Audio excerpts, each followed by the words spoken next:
पिछले वीडियो में हमने प्रश्नावली 1, 2 और 3 की क्वेश्चन पढ़े थे, वही क्वेश्चन जो 1 नंबर में आ सकते हैं। तो आज पढ़ेंगे आगे वाले प्रश्नावलियों के कि 1 नंबर के इस बार 30 क्वेश्चन आएंगे, तो 1 नंबर में कैसे क्वेश्चन आएंगे वो पढ़ेंगे सिर्फ। ठीक है, तो चौथी प्रश्नावली से कितने क्वेश्वन आएंगे? 3 क्वेश्चन आएंगे, यानी चौथी प्रश्नावली से 3 1 नंबर के क्वेश्चन आएंगे। और वो क्वेश्चन इसी बेस पे आ सकते हैं। हाँ, संख्या चेंज कर सकते हैं, ज्यादा प्रोबेबिलिटी यही है कि क्वेश्चन ऐसा ही आएगा। ठीक है, अब देखते हैं चौथी प्रश्नावली। तो चौथी प्रश्नावली में एक क्वेश्चन आ सकता है, मानक रूप पे पूछ सकता है। अब ये सीधा पूछ सकता है कि समीकरण का मानक रूप क्या होता है, या फिर तुम्हें समीकरण दे देंगे और लिखेंगे कि इसका मानक रूप लिखिए। तो मानक रूप क्या होता है? मानक रूप होता है एक्स की घात को घटते क्रम में लिखना, यानी एक्स की घात को घटते क्रम में लिखना।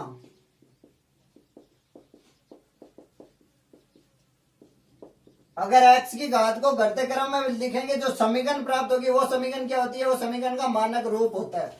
ठीक है, तो अगर परिभाषा पूछ रहे हैं कि समीकरण का मानक रूप क्या होता है, तो x की घात को घटते क्रम में लिखने पर जो समीकरण प्राप्त होती है वो समीकरण का मानक रूप होता है। ठीक है, या इसमें क्या आ सकता है कि तुम्हें समीकरण दे देंगे सीधे और लिखेंगे कि इसका मानक रूप लिखिए।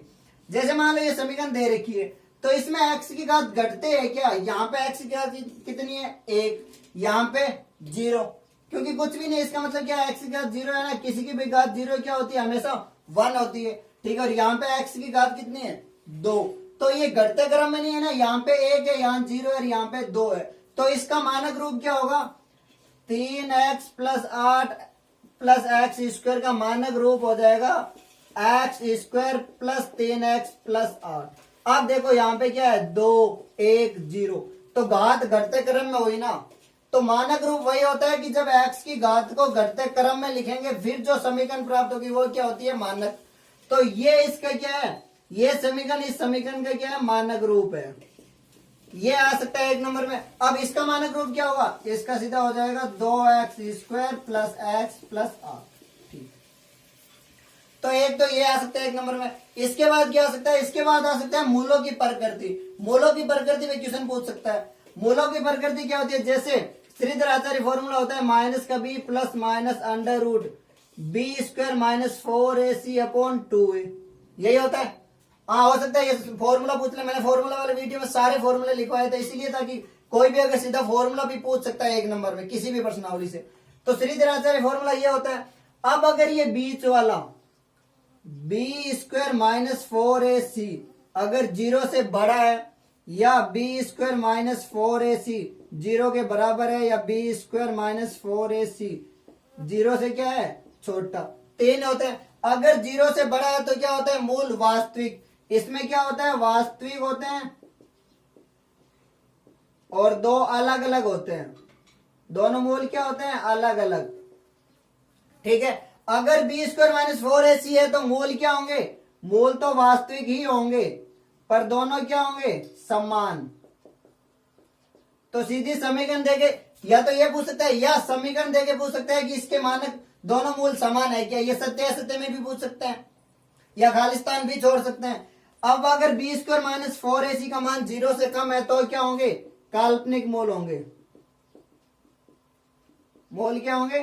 काल्पनिक। तो या तो ये पूछ सकता है 1 नंबर में, या फिर ये समीकरण देके पूछ सकता है। जैसे ये क्वेश्चन आ गया कि x square plus 4x plus 4, क्या इसके दोनों मूल समान है? ये सत्य है सत्य, या हाँ नहीं में आ सकता है। अब देखो समीकरण क्या होती है? समीकरण हमेशा होती है X square plus B X plus C बराबर 0, यही बताई थी मैंने। अब इसमें जहां पे एक्स स्क्वायर का गुणांक होता है वो a होता है, एक्स का गुणांक b होता है, रचय पद क्या होता है? c होता है। ये ध्यान रखना। हो सकता है किसी में समीकरण आगे पीछे दे दे, जैसे इसको ये दे दी मान लो 4x प्लस एक्स स्क्वायर, तो ध्यान रखना ये होता है। अब b क्या है? 4, यानी 4 का स्क्वायर माइनस 4ac, तो 4 गुणा 1 गुणा 4 कितना हुआ? 16 माइनस 16 बराबर क्या आया? 0, यानी बी स्क्वायर माइनस 4ac का मान क्या आया? 0। अगर बी स्क्वायर माइनस 4ac 0 है तो मूल क्या होंगे? वास्तविक, और दोनों क्या होंगे? समान। अगर ये दे रखा है क्या इसके दोनों मूल समान है, तो मैं क्या लिखूंगा? ये बात सत्य है। ठीक है, अब अगर मान लो यही क्वेश्चन आता और बोल देता कि क्या इसके दोनों मूल अलग अलग है, अगर अलग अलग बोलता तो मैं क्या लिखता? समान की जगह अगर अलग अलग होता तो मैं क्या लिखता? ये बात असत्य है। ये ध्यान रखना। तो ये एक क्वेश्चन 2 प्रकार से आ सकता है ना, कि मूल दिए और पूछे अगर समान है तो सत्य और असमान है तो असत्य। जैसे ये x square plus 3x plus 4 क्या इसके मूल वास्तविक है? देखते हैं। बी स्क्वायर, तो बी स्क्वायर कितना हुआ? 3 का स्क्वायर माइनस 4 गुणा, इसके गुणांक में कुछ भी नहीं है तो मैं एक लिख सकता हूं, 1 गुणा 4 यानी 9 माइनस 16 कितना हुआ? माइनस का 7, और माइनस का 7 क्या है? 0 से छोटा। बी स्क्वायर माइनस 4ac अगर 0 से छोटा तो मूल क्या होंगे? काल्पनिक होंगे, यानी इसके मूल वास्तविक होंगे ही नहीं, क्या होंगे? काल्पनिक होंगे। यानी जो ये क्वेश्चन बोल रहा है वो क्या है? गलत। तो मैं क्या लिखूंगा? असत्य। ध्यान रखना, एक नंबर के क्वेश्चन ऐसे ही आएंगे, वैल्यू चेंज कर सकते हैं, ज्यादा प्रोबेबिलिटी यही है कि क्वेश्चन ऐसे ही आएंगे एग्जाम में। ठीक है, अब अगला देखते हैं। अगला एक नंबर का कैसे आ सकता है कि k का मान ज्ञात कीजिए ताकि दोनों मूल क्या हो? समान हो। मतलब बेसिक तो यही है, क्वेश्चन को कैसे भी घुमा सकता है, देख लो 2 तरीके, और ये तीसरा ऐसे भी आ सकता है। एक समीकरण दे रखी है और पूछ रहा है कि k का मान ज्ञात करो ताकि इसके दोनों मूल क्या हो? समान हो। अब देखो, अगर तुम्हें बेसिक पता है मूल समान कब होते हैं? जब दोनों बी स्क्वायर माइनस 4ac क्या हो? 0 के बराबर हो, तभी दोनों मूल क्या होते हैं? समान होते हैं। मैं यहां से b क्या है? k, यानी k स्क्वायर माइनस 4, a कितना है? 2 गुणा 2 इंटू c कितना है? 3 बराबर 0। यानी ये अगर 0 के बराबर होगा तो ही दोनों मूल समान होंगे। तो b स्क्वायर क्या हुआ? k square minus 4 into 2 8, 8 into 3 24, 24 बराबर 0। तो इसको मैं अगर उधर भेजूं तो k स्क्वायर बराबर क्या होगा? 24, और 24 को मैं क्या लिख सकता हूं?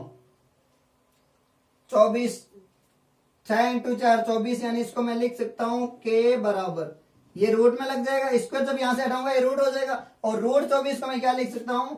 2√6। यानी k का मान कितना होगा? अगर यहाँ पे k का मान 2√6 होगा ना तो ही दोनों मूल समान होंगे। ठीक है, अगला क्वेश्चन क्या आ सकता है कि ये द्विघात समीकरण है या नहीं? सत्य असत्य पूछ सकता है कि क्या निम्न समीकरण द्विघात समीकरण है। अब देखो, द्विघात समीकरण कौन से होते हैं? मैंने बताया था कि x की सबसे बड़ी घात 2 ही होनी चाहिए, मतलब x की घात 2 होनी चाहिए और सबसे बड़ी 2 ही होनी चाहिए। ये नहीं कि जैसे ये दे दिया x का cube plus 3x square plus 8, ये द्विघात समीकरण नहीं है। हाँ, x स्क्वायर के साथ x आ सकता है, जैसे x square plus x plus 8 या x स्क्वायर। तो जब भी कोई भी समीकरण हो जिसकी घात 2 होनी चाहिए और सबसे बड़ी घात 2 ही होनी चाहिए, ये ध्यान रखना। तो इसको अगर मैं खोल लूं तो ये क्या होगा? ये हो जाएगा एक्स स्क्वायर प्लस एक्स बराबर 2x प्लस 5, ये वाला ऐसे ही होगा। अब अगर मैं इसको उधर ले जाऊं तो ये क्या होगा? एक्स स्क्वायर, ये वाला इधर लाऊंगा क्या होगा? माइनस का x माइनस 5 बराबर 0। सबसे बड़ी घात क्या है? 2, यानी ये क्या है? द्विघात समीकरण है। ठीक है, अब ये देख लेते हैं, ये क्या होगा? एक्स स्क्वायर प्लस एक्स बराबर x square plus 5, x square से एक्स स्क्वायर कट गया, क्या बचा? एक्स बराबर 5। ये द्विघात समीकरण नहीं है, ये ध्यान रखना। द्विघात समीकरण कौन सी होती है? जिसकी सबसे बड़ी घात 2 होनी चाहिए, और घात 2 होनी ही चाहिए। अगर 2 नहीं है ना तो द्विघात समीकरण नहीं होगी, और सबसे बड़ी होनी चाहिए। ये नहीं कि इसमें भी 2 है पर ये द्विघात नहीं है, क्योंकि यहाँ पे घात क्या है? 3 भी है साथ में। ये हो सकती है, या एक्स स्क्वायर प्लस 8, ये भी हो सकती है, एक्स स्क्वायर प्लस 2x, ये भी, यानी सबसे बड़ी घात 2 होनी चाहिए। तो चौथी प्रश्नावली से एक नंबर के क्वेश्चन आने की ज्यादा प्रोबेबिलिटी क्या है? मानक रूप पे पूछ सकता है। कैसे? या तो परिभाषा पूछ सकता है या समीकरण देके मानक रूप पूछ सकता है। दूसरा तरीका है मूलों की प्रकृति पे एक नंबर के क्वेश्चन आ सकता है कि मूलों की प्रकृति 3 होती है, बी स्क्वायर माइनस 4ac, 0 से बड़ा है तो वास्तविक और अलग अलग होंगे। बेसिक ध्यान में होना चाहिए, अलग अलग होंगे और वास्तविक होंगे। अब अगर चाहिए ये पूछे या वैसे पूछे, कोई फर्क नहीं पड़ता। बी स्क्वायर माइनस 4ac अगर 0 के बराबर है तो मूल क्या होंगे? वास्तविक होंगे और दोनों समान होंगे। और बी स्क्वायर माइनस 4ac अगर 0 से छोटा है तो क्या होंगे? काल्पनिक मूल। ठीक है, इसके अलावा k का मान पूछ सकता है, और एक ये क्वेश्चन आ सकता है कि द्विघात समीकरण है या नहीं। तो चौथी प्रश्नावली में बस यही क्वेश्चन आ सकता है एक नंबर में। पांचवी प्रश्नावली से 2 क्वेश्चन एक नंबर में आएंगे। और पांचवी प्रश्नावली, पूरी पांचवी प्रश्नावली में ध्यान रखना 3 ही सूत्र है, और सूत्र याद होने चाहिए, क्योंकि पूरी प्रश्नावली सूत्र पे बेस्ड है। अगर सूत्र याद है तो कोई सा भी क्वेश्चन सीधा डायरेक्ट सूत्र में वैल्यू रखनी है और हल करना है। तो मैंने सूत्र के लिए अलग से वीडियो बनाया था, वो वीडियो देख लेना, जिसमें सारी प्रश्नावली के एक साथ सूत्र बताए मैं। अब देखो, पांचवी प्रश्नावली से सिर्फ 4 टाइप के क्वेश्चन है वो ही आ सकते हैं। कौन सा है? कि तुम्हें ए और डी दे देंगे और क्या पूछेंगे, प्रथम 4 पद पूछेंगे। ठीक है, तो ए एन क्या होता है, ए एन बराबर A plus N minus 1 into D होता है। ये ए एन डी और एन पता होना चाहिए क्या क्या होते हैं। ठीक है, अब देखते हैं इसमें क्या पूछ रहा है कि ए दिया हुआ है, डी दिया हुआ है, तो प्रथम 4 पद 1 नंबर में क्वेश्चन आ सकता है। दूसरा, अब अगर मैं एन की जगह 2 रखूं तो A2 क्या होगा, ए प्लस डी, यानी प्रथम पद क्या होता है ए, फिर A2, A3 क्या होता है, A3 होता है A2 प्लस डी या A प्लस 2D। कैसे भी निकाल सकते हो, अगर सीधे 4 पद निकालो तो हमेशा ऐसे निकालना। और A4 क्या होता है, A4 होता है A प्लस 3D या A3 प्लस डी, दोनों एक ही चीज है। इससे निकालो या उससे, जब भी अगर प्रथम 4 पद निकालना ना तो इस तरीके से निकालना, ये वाला, ये और ये, क्योंकि आंसर जल्दी आएगा। चाहे वैसे निकालो, बात तो बराबर ही है। ठीक है, तो प्रथम 4 पद पूछ रहा है, ए कितना है 10। ठीक है, A2 क्या होता है A प्लस डी, ए कितना है 10 और डी कितना है 4, तो 10 और 4 कितने में 14। A3, अब देखो A3 क्या होता है A2 प्लस डी ना, ये वाला, सॉरी इससे निकालना, सही तो इससे भी निकलेगा पर इससे निकालना जल्दी आसान आएगा। A2 कितना है 14, 14 और 4 कितना होता है 18। अब चाहो ऐसे निकाल लो, कितना होगा A 10 प्लस 2 इंटू 4 कितना हुआ 10 प्लस 8 18। आंसर दोनों से सेम आएंगे पर निकालना डायरेक्ट इससे। ठीक है, A4 क्या होगा A3 प्लस डी, A3 कितना है मेरा 18, 18 और 4 कितने होंगे 22। तो ये क्वेश्चन 1 नंबर में आ सकता है, बस वैल्यू चेंज हो सकती है। अब 10 की जगह कुछ भी दे, 4 की जगह कुछ भी दे, बेसिक पता होना चाहिए कैसे निकलते हैं। तो 1 नंबर में क्वेश्चन आ सकता है प्रथम 4 पद। ठीक है, दूसरा क्या है, सत्य असत्य में आ सकता है कि एपी है या नहीं। एपी है या नहीं, अगर डी समान है ना सभी पदों में, अगर सार्वंतर समान है सभी पदों का तो ही एपी होती है। अगर डी समान है ना सभी पदों का तो एपी है, वरना नहीं है। जब भी ये पूछे ना कि एपी है या नहीं तो सबके बीच का डी निकालना है, और अगर किसी में दिया हुआ है कि एपी है तो चाहे कोई से भी डी निकालो समान ही होगी। ठीक है, तो मैं इसमें चेक करता हूं पहले इसके लिए। डी क्या होता है, डी होता है ए एन माइनस 1, यानी डी क्या बोल सकता हूं मैं A2 माइनस A1 या A3 माइनस A2 या A4 माइनस A3, यही होती है डी। अब देखो इसमें A2 क्या है, ये A होता है, ये A2, ये A3, A4, यही होता है प्रथम पद द्वितीय तृतीय चतुर्थ। ठीक है, तो इसमें D क्या आ रहा है 4 माइनस 2, यानी D बराबर 4 माइनस 2 कितना हुआ 2। ठीक है, बराबर 6 माइनस 4 2। ठीक है, और इसके लिए 8 माइनस 6 कितना हुआ 2, यानी सभी का D क्या है समान है। और अगर D समान है तो ये क्या होगी, ये एपी है। अब इसका देखो, इसमें क्या है 4 माइनस 2 डी बराबर 4 माइनस 2 कितने में 2 बराबर 8 माइनस 4 4, यानी इसमें बराबर है ही नहीं। अगर पहली और दूसरी बराबर नहीं होना तो तीसरी निकालनी नहीं है, क्योंकि डी सबका बराबर होना चाहिए, यानी ये क्या है एपी नहीं है। ठीक है, ये नहीं होगी, ये ऊपर वाली एपी होगी। अब देखो तीसरा टाइप, तीसरा क्वेश्चन कैसे आ सकता है, पहले का जैसे ये सेम, इसमें क्या प्रथम पद पूछ रहा है, इसमें एनवां पद पूछ रहा है। जैसे एपी दे दी और इसका 19वां पद निकालना है, तो ए एन बराबर क्या होता है A plus N minus 1 into D, कौन सा निकालना है 19वां। ए कितना है 2, सॉरी 2 3 नहीं, यहाँ 1 होगा, 2 से एपी बनेगी नहीं। हाँ, क्योंकि 1 3 5 7, 2 से तो एपी बनेगी नहीं। तो ए कितना है 1 प्लस एन माइनस 1, एन कितना है 19 तो 18 इंटू डी कितना है A2 माइनस ए, क्योंकि ये दिया हुआ है 19वां पद यानी एपी है, तो 3 माइनस ए कितना हुआ 2, तो 19वां पद क्या होगा 1 प्लस 36 यानी 37। इस एपी का 19वां पद क्या होगा 37, ये भी आ सकता है 1 नंबर में। इसके अलावा क्या है, ये वाला क्वेश्चन ये 2 तरीकों से पूछ सकता है। कैसे, जैसे तुम्हें एपी दे दी और ये पूछ रहा है कि इसका एक पद 78 है, यानी है क्या हाँ या नहीं में पूछ सकता है, या फिर इसका कौन सा पद 78 है ये भी पूछ सकता है। तो 78 का मतलब क्या है, ये ए एन दिया हुआ है, यानी ए एन बराबर A plus N minus 1 into D होता है। तो ए एन कितना है 78 बराबर ए कितना दिया हुआ है 3 plus N minus 1 into D कितना है डी इसमें 5, क्योंकि क्वेश्चन में मान लो दिया हुआ है कि एपी का कौन सा एक पद 78 है या एपी का एक पद 78 है क्या, सत्य है सत्य में पूछ सकता है। तो डी कितना है 5, ये 3 इधर आके माइनस का हो जाएगा, तो 78 माइनस 3 कितने में 75 और n माइनस 1 गुणा 5। अब ये गुणा वाला इधर क्या होगा भाग में, तो 75 बट्टा 5 बराबर n माइनस 1 कितने में 15, यानी n बराबर क्या हुआ 16। अब अगर ये पूछे कि 3 8 13 18 का एक पद 78 है, अगर सत्य है सत्य में पूछे तो मैं क्या लिखूंगा सत्य, या हाँ नहीं में पूछे तो मैं क्या लिखूंगा हाँ इसका एक पद 78 है। और अगर ये पूछ रहे यही क्वेश्चन की कौन सा पद 78 है तो मैं क्या लिखूंगा 16वां पद, इसके लिए क्या हो जाएगा 16वां पद 78 है। यानी सेम इक्वेशन है, इसको दो अलग अलग तरीकों से पूछ सकता है एक नंबर में। ये पूछे तो सत्य है सत्य लिखना है, तरीका सेम, या आंसर तो ऐसे ही निकालना है, बस क्वेश्चन थोड़ा चेंज कर सकता है, सत्य सत्य या फिर कौन सा पद 78 है, तो 16वां पद 78 है। यानी 5 प्रश्नावली में 4 टाइप के क्वेश्चन आ सकते हैं, एक एक नंबर के, उनमें से कितने आएंगे 2, और यही क्वेश्चन होंगे ऐसे ही, सिर्फ वैल्यू चेंज कर सकते हैं, क्योंकि इसके अलावा कोई क्वेश्चन बन ही नहीं रहे। वैल्यू चेंज हो सकते हैं, फिर बता रहा हूं, ये नहीं कि यही क्वेश्चन आएगा, हाँ यहाँ पे वैल्यू चेंज कर सकते हैं, यहाँ पे वैल्यू चेंज कर सकते हैं, यहाँ पे कर सकते हैं, पर तरीका यही होगा। बेसिक अगर पता है ना तो सारे क्वेश्चन कर लोगे। अब 7वीं प्रश्नावली, 7वीं प्रश्नावली से एक एक नंबर के कितने क्वेश्चन आएंगे 3 क्वेश्चन आएंगे एक एक नंबर के, और 7वीं पूरी प्रश्नावली 5वीं की तरह सूत्र पर बेस्ड है, अगर सारे फॉर्मूले याद है ना तो सारे क्वेश्चन हो जाएंगे।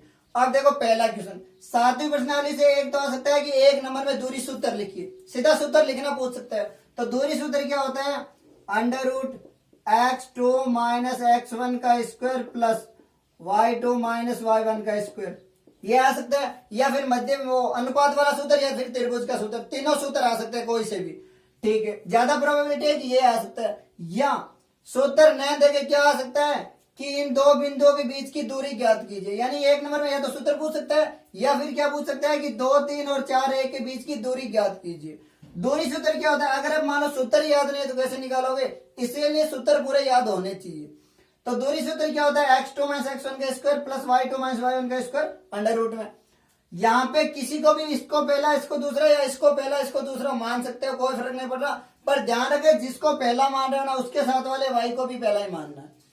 तो यहाँ पे बीच की दूरी कितनी होगी, इनके बीच की दूरी हो जाएगी अंडर रूट में। अब मान लो मैं इसको पहला मान रहा हूं, इसको दूसरा मान लू, x2 कितना है 4 और x1 कितना है 2, यानी 4 माइनस 2 का स्क्वायर प्लस y2 कितना है 1 और y1 3, तो 1 माइनस 3 का स्क्वायर, यानी क्या होगा 2 का स्क्वायर प्लस माइनस 2 का स्क्वायर। ध्यान रखना हमेशा किसी भी संख्या का वर्ग हमेशा प्लस ही होता है, ये नहीं कि माइनस 2 और ये प्लस 2 जीरो कर दे। 2 का स्क्वायर कितना होता है 4 और माइनस 2 का, माइनस की कोई सी भी संख्या वर्ग हमेशा क्या होता है प्लस, क्यों होता है क्योंकि माइनस गुणा माइनस क्या होता है प्लस ही होता है।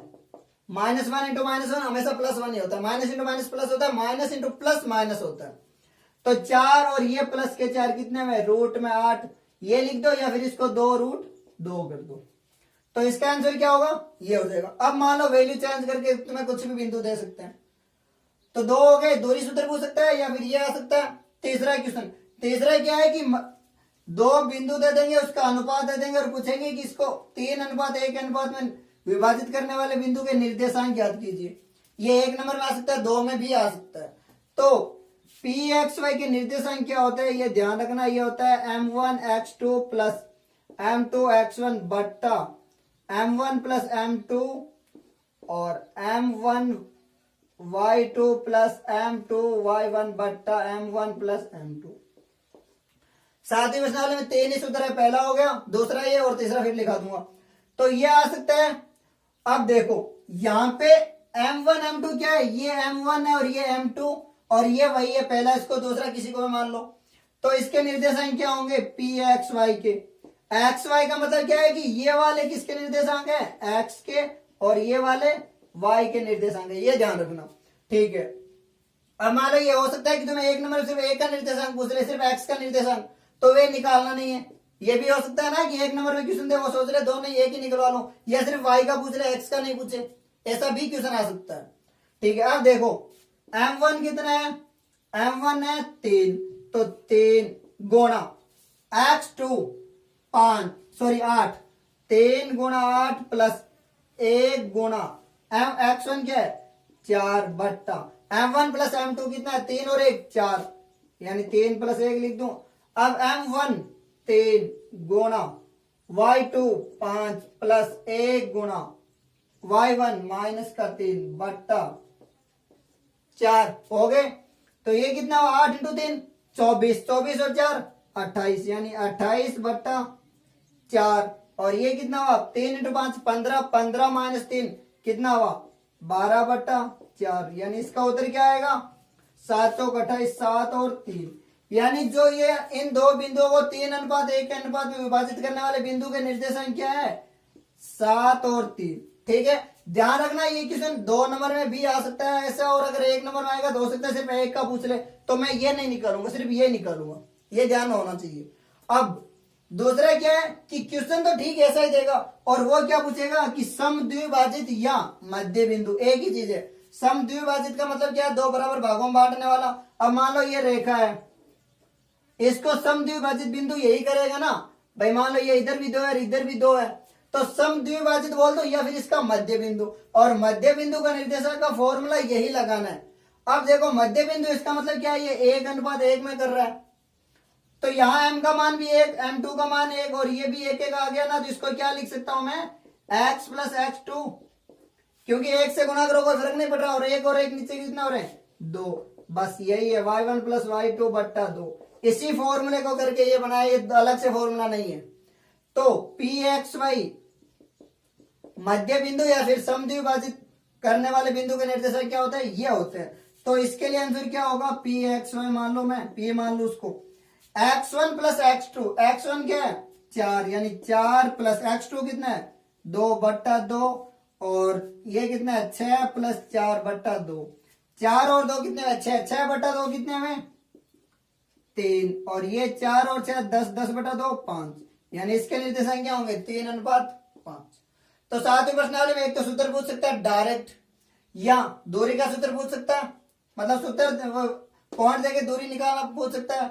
अगर ये नहीं है तो अनुपात वाला पूछ सकता है, या फिर मध्य बिंदु का। और एक कौन सा है त्रिभुज का सूत्र, त्रिभुज का क्षेत्रफल,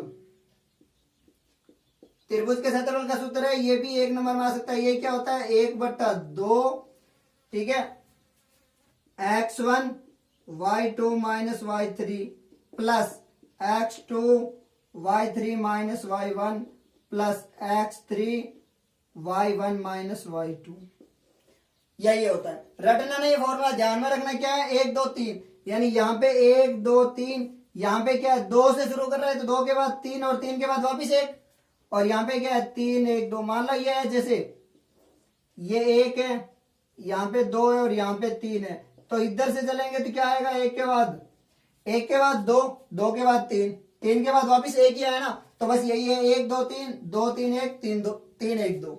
x1 y2 minus y3 plus x2 y3 minus y1 plus में x3 y1 माइनस y2। ध्यान रखना x को बाहर रखना है और y दोनों के बीच में माइनस का चिन्ह लगाना है, और बाहर 1/2।